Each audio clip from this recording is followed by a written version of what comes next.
हाँ जी, राम राम। कैसे हो आप सभी? आई होप तुम सब बहुत बढ़िया होगे।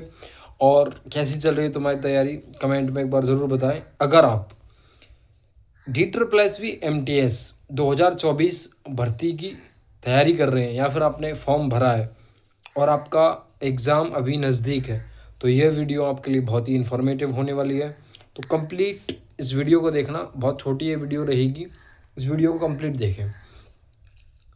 आज का हमारा टॉपिक है कि कैसी है DSSSB-MTS की जॉब प्रोफाइल। क्योंकि मैं तो अभी खुद भी वर्किंग नहीं हूँ, जितना मैंने सुना है उतना मैं आपको डिलीवर करता हूँ। कैसी है, इसमें दो तीन चीज़ों के बारे में हम डिस्क्राइब करेंगे या फिर दो तीन चीज़ों के बारे में बात करेंगे। कैसी है MTS DSSSB वाली जॉब, कितनी होगी MTS की सैलरी, या फिर क्या कभी दिल्ली से बाहर भी हमारी पोस्टिंग हो सकती है या फिर हमेशा हमारी पोस्टिंग दिल्ली ही रहेगी। इस बारे में थोड़ा सा हम बात करते हैं और थोड़ी सी एग्ज़ाम्स की स्ट्रेटजी और प्रिपरेशन की टिप्स और टिक्स वो जो मैं आपके देना चाहता हूँ, वो भी आप एक बार ज़रूर देखें। तो भाई एक बार तो ये बताओ कि आपका एग्ज़ाम कब है?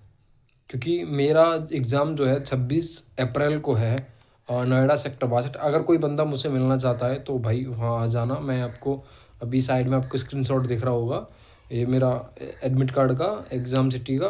तो एक बार अगर जिसकी भी इस टाइमिंग पे हो तो एक बार भाई मुझसे ज़रूर कांटेक्ट कर ले। और कैसी चल रही है आपकी प्रिपरेशन, एक बार ज़रूर बताएं।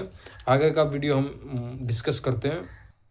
तो भाई सबसे पहला जो हमारा क्वेश्चन था कि DSSSB-MTS की जॉब कैसी है। तो ये जो आपको स्क्रीनशॉट दिख रहा है, ये सभी विभाग, सारे की सारे विभाग MTS के अंदर आते हैं। यहाँ आपको कोई भी झाड़ू पोछा नहीं करना पड़ेगा। यहाँ सिर्फ आपको MTS की फुल फॉर्म होती है मल्टीटास्किंग स्टाफ। मतलब आपको फाइल का इधर से उधर और फाइल का मैनेजमेंट, रख रखाव और ये सारी चीज़ें आपको करनी पड़ेंगी। ऐसा बिल्कुल भी नहीं है कि आपको चाय बनाने के लिए, खाना बनाने के लिए या फिर झाड़ू पोछा के लिए आपको काम दिया जाएगा। क्योंकि आप एक एग्ज़ाम, यार एक अच्छा एग्ज़ाम क्वालिफाई करके जा रहे हो, तो आपको ये काम तो नहीं दिया जाएगा। उनकी वैकेंसी अलग से आती हैं और स्पेशल कुक, सफाई वाला या फिर उनके अदर के नाम से वो वैकेंसी आती है, वो उसी टाइप की होती हैं। तो इस चीज़ से भाई बिल्कुल ना घबराएं कि हमें वहाँ जाके एक इतना अच्छा एग्ज़ाम क्वालिफाई करके झाड़ू लगानी पड़ेगी या पोछा लगाना होगा। बिल्कुल निश्चिंत रहो, आराम की जॉब है, कोई भी कैसी भी दिक्कत नहीं है। और दिल्ली जैसी सिटी में यार आपको काम करने का मौका मिल रहा है, इससे अच्छी बात तो और आपके लिए हो ही क्या सकती है। तो अभी बात कर लेते हैं दूसरी बात की कि सैलरी कितनी होगी। देखो इसका आपको बेसिक पता होगा, 21,700 के आसपास शायद इसका बेसिक है। टोटल इसमें बनेगा जो 35 से 40 के बीच में अभी इन हैंड बनेगा दिल्ली में। और जैसे ही हमारा 8वां वेतन आयोग लग जाएगा तो इसकी और इंक्रीमेंट हो जाएगा। लगभग मोटा मोटा जितना मुझे सुनने में आ रहा है वो 50 के अराउंड इसकी सैलरी हो जाएगी। भाई नेक्स्ट हमारा जो पॉइंट है कि क्या इसकी जो परमानेंट पोस्टिंग है वो दिल्ली रहेगी। तो हाँ भाई, या कि परमानेंट पोस्टिंग हमेशा ही दिल्ली रहेगी। दिल्ली तो बाहर आप कभी भी ना जानो। अगर आप दिल्ली या फिर दिल्ली के आसपास के रहने वाले हो तो ये जॉब सच में आपके लिए बहुत बेस्ट है। सबसे मेन चीज़ है यहाँ में ना 10th पास, यार मात्र 10th पास और इतने बड़े बड़े डिपार्टमेंट। एक बार आप दोबारा लिस्ट दिखा रहा हूँ, डिपार्टमेंट की लिस्ट एक बार यहाँ चेक करो यार, कितने बड़े बड़े डिपार्टमेंट है। इनमें सोचो तुम्हें काम करने का मौका मिलेगा। जब तुम्हारा ब्याह होगा भाई, एक ही बार में कहेंगे कि भाई कहाँ लग रहा हो छोरा, बोला विधानसभा में लग रहा हो, विधानसभा सचिवालय में, या फिर इसमें लग रहा हो, या फिर ER डिपार्टमेंट में लग रहा हो, या फिर ER डिपार्टमेंट। भाई सोचो यार, एक बार दिमाग बिल्कुल खुल जाएगा भाई। ब्याह तो ऐसे आ जाएगा चुटकी में, ठीक है। और भाई अपना जो एग्जाम सेंटर है ना, अपना एग्जाम सेंटर और अपने एग्जाम की शिफ्ट, एग्जाम की डेट, वो एक बार तुम मुझे कमेंट में बता दियो कि कहाँ है आपका एग्जाम और कितने तारीख को है, ठीक है भाई। और सबसे मेन चीज़ कि इसका रिजल्ट कब आएगा भाई। देख आज के जो टाइम में DSSSB जैसे मोड में चल रही है ना, तो हमें लगभग मोटे मोटे मोटे मोटे 4 से 5 महीना के समथिंग कोई भी रिजल्ट में आने में लगे। अभी जेल वार्डन को रिजल्ट पेंडिंग है, और भी जूनियर असिस्टेंट वगैरह वो जो एग्ज़ाम हुए ग्रेड 4 वाले, वो भी अभी एग्ज़ाम पेंडिंग है। लगभग वो गेला गेल हुए सब एग्ज़ाम।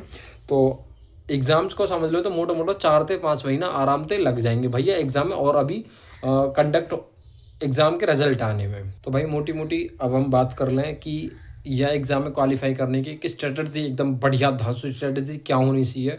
तो भाई सबसे ज़्यादा आपको फोकस जो रखना है ना, वो रीजनिंग पे। रीजनिंग के यहाँ पे आपको सिलेबस पता होगा कि 40-40 के 5 पोर्शन आने हैं। मैथ, रीजनिंग, GS, हिंदी और इंग्लिश, ये 5 पोर्शन आएंगे 40-40 के। और 20-20 के स्लॉट पे टाइमिंग 20-20 के जो स्लॉट बनेंगे उसमें जैसे रीजनिंग के 2 स्लॉट बनेंगे, एक 20 मिनट को 20 क्वेश्चन को अलग और 20 क्वेश्चन को अलग। पहले 20 क्वेश्चन के जब तुम सबमिट करोगे वहाँ के बाद अगले 20 क्वेश्चन को खोलेगा।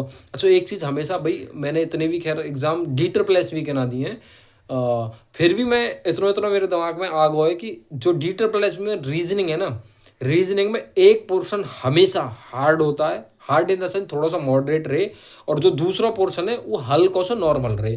तो यह चीज़ को थोड़ा ध्यान रखो कि अगर तुम्हें एक पोर्शन में कभी भी स्टक ना है ना, ठीक है, कभी भी जैसे तुम्हारे एक पोर्शन में टाइम लग रहा है ना, तो तुम समझ जाओगे वो थोड़ा सा हार्ड है, ठीक है, वो थोड़ा सा हार्ड, और दूसरे वाले पे तुम बेशक स्विच कर जाओ, और अगर तुम एक बार दूसरे वाले पे स्विच कर दो तुम पहले वाले फिर दोबारा कभी नहीं आ पाओगे। ये चीज़ और ध्यान रख लेना। जो वहाँ पे मेन चीज़ ध्यान रखनी है, सबसे पहले रीजनिंग, फिर उसके बाद हिंदी और मैथ, इन तीनों सब्जेक्ट पे इतना बढ़िया तरीका से फोकस करो कि इनमें तो ना मैक्सिमम, मैं ना कह रहा हूँ कि 120 नंबर के आएंगे, 120 में तो 120 ही लेगा, पर यहाँ में तो मैक्सिमम नंबर चुराने की कोशिश करियो कि सबसे ज़्यादा नंबर जो हमारे यहीं पे आ जाएं, ठीक है। और दूसरी बड़ी बात कि रीजनिंग के लिए क्या करें, रीजनिंग के लिए भाई क्योंकि टाइमिंग की बहुत ज़्यादा समस्या आएगी।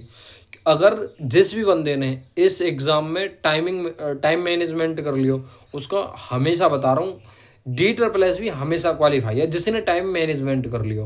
क्योंकि ये और SSC के अदर एग्जाम्स की तरह ना है कि सबरे 100 क्वेश्चन एक साथ खुल गए फिर उसके बाद आप जो जा क्वेश्चन को मन करे वह क्वेश्चन कर लो।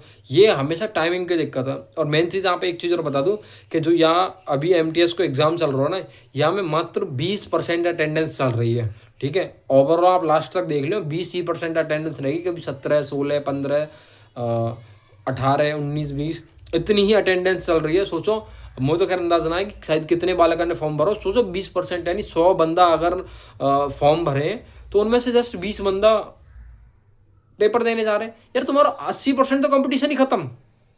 20% कंपटीशन बचाओ भाई। 20% में तो वो जा रहे होंगे जिन्हें थोड़ा सा नॉलेज होगी, या फिर वहाँ में कुछ ऐसे बंदा भी होंगे जो पहली बार पेपर दे रहे हैं। तो भाई 80% कंपटीशन ही खत्म तुम्हारा, जस्ट 20% कंपटीशन बचा हुआ है, ठीक है। मैथ, रीजनिंग और हिंदी, इन तीनों सब्जेक्ट पे इतना बढ़िया तरीका से पकड़ बना लो ना कि मैं अपने मैक्सिमम नंबर तुम यहाँ से चुरा सको। ये चीज़ मैंने पहले बता दी कि भाई श्याम सबसे मेन चीज़ जो है टाइम मैनेजमेंट की है। जो बंदा टाइम मैनेजमेंट कर गो वाको एग्जाम क्वालिफाई है, मैं आज लिख के दे रहा हूँ, ठीक है। जो बंदा टाइम बढ़िया तरीका से मैनेज कर गो ना वाको एग्जाम क्वालिफाई है, ये मैं लिख के दे सकूँ भाई। और DSSS भी हालांकि इतना बढ़िया इतने भी एग्ज़ाम ना दिए, इतने भी एग्ज़ाम ना दिए, पर जितने भी मैंने दिए ना 2, 3, 4 जितने भी दिए, पर उनमें ये चीज़ समझ में आ गई फिर। और कुछ भी चीज़ समझने के लिए ना कुछ ही चीज़ काफ़ी है, ठीक है। ज़रूरी ना कि तुम सारी चीज़ देखोगे तभी तुम कुछ सीखोगे। अगर तुम्हें कुछ सीखना हो तो बहुत ही चंद चीज़ों से सीख सकें। अगर भाई देख, पहली बात, ये कोई भी पेड प्रमोशन वीडियो नहीं है। अगर फिर भी किसी को DSSS के रिगार्डिंग कोई भी जानकारी चाहिए, एक YouTube चैनल रिकमेंड कर रहा हूँ, उससे बढ़िया और कोई चैनल ही ना है। चैनल को नाम है अमित की अंकिता, ठीक है। अमित की अंकिता, अमित भैया को चैनल है ये, वो अभी खुद जेल वार्डन में सेलेक्टेड है। उनकी वाइफ अंकिता मैडम मेरे ख्याल से हरियाणा पुलिस में सेलेक्टेड हैं, ठीक है। दोनों कपल इतने बढ़िया कपल है भाई, इतनी बढ़िया तरीका से प्रॉपर गाइड करें। उनको अभी एक ऐप भी है अमित की अंकिता के नाम से, और बेशक तुम जाके सर्च कर लियो। वहाँ तुम रीजनिंग को और मॉक टेस्ट वगैरह, बाकी फुल मॉक, सेक्शनल मॉक, वहाँ तो तुम लगा सको एज इट इज़। भाई बंदे का मैं दिमाग मानता हूँ, एज इट इज़ जो DSSS का पैटर्न है ना पूरा उठा के अपने बंदे ने मॉक में रख दिया है। और बंदों के रिव्यू भी आ रहे हैं कि हाँ भाई जैसे हमने मॉक में किया है वैसा ही एग्जैक्ट उधर हम एग्ज़ाम में करके आ रहे हैं। तो भाई वो बंदा एक बार जेन्युइन है, कोई भी पेड प्रमोशन ना है। वो बंदा मुझे नहीं जानता, मैं उस बंदे को बहुत अच्छे से जानता हूँ, वो बंदा मुझे नहीं जानता, ठीक है। और ये मत समझना कि ये कोई पेड प्रमोशन वीडियो, ऐसी कोई कसना भाई, बस वो ठीक लगे तो एक वजह से मैं रिकमेंड कर रहा हूँ। अगर यहाँ पे ठीक लगे तो एक बार विजिट करके देखो, वरना कोई ज़रूरी ना है। अपना जैसे तुम्हारा चल लो, जहाँ से तुम पढ़ रहे हैं वहाँ से तुम पढ़ते रहो। अमित भाई सच में एक नंबर। और पहली बात, जो भी तुम्हें अपडेट वगैरह है ना, हम खुद भाई वही बंदा थे अपडेट लें। DSSS की जितनी भी अपडेट बनाया होगा ना, ऑफिशियल अपडेट बंदा खुद ही अपने यूट्यूब चैनल पे लाइव आके पहले ही बता दे कि भाई अब ये होने वाला है, अब ये होने वाला है, ये होने वाला है। बाकी तो फिर तुम कोई दिक्कत ना है, जहाँ से तुम फॉलो कर रहे हो जैसे भी है भाई सबको चल रहा है, ठीक है, कोई दिक्कत ना। अगर फिर भी मैंने सारे डाउट सबके क्लियर कर दिए, अगर किसी को कुछ भी और डाउट रहेगा हो कि तो भाई एक बार कमेंट सेक्शन में बता दियो, मैं आपको कमेंट में रिप्लाई कर दूंगा, ठीक है भाई, कोई दिक्कत ना है। अगर एग्ज़ाम है हमारा, मैंने आप पहले बता दी कि एग्ज़ाम है, अगर मिलना चाहो सेक्टर 62, तो भाई कोई दिक्कत ना है, वहाँ बिल्कुल मिलेंगे, ठीक है। अपना बढ़िया तरीक़े से तैयारी करो, मस्त पढ़ाओ लिखो, IAS वाईएएस बनो, ठीक है। राम राम। यह वीडियो यहीं ख़त्म कर रहे हैं और आगे फिर किसी नेक्स्ट टॉपिक पर हमारी तुम्हारी बात होंगी, ठीक है। तब तक सावधान रहें, सतर्क रहें देखते रहें चैप्टर्स ऑफ प्रदीप, ठीक है भाई।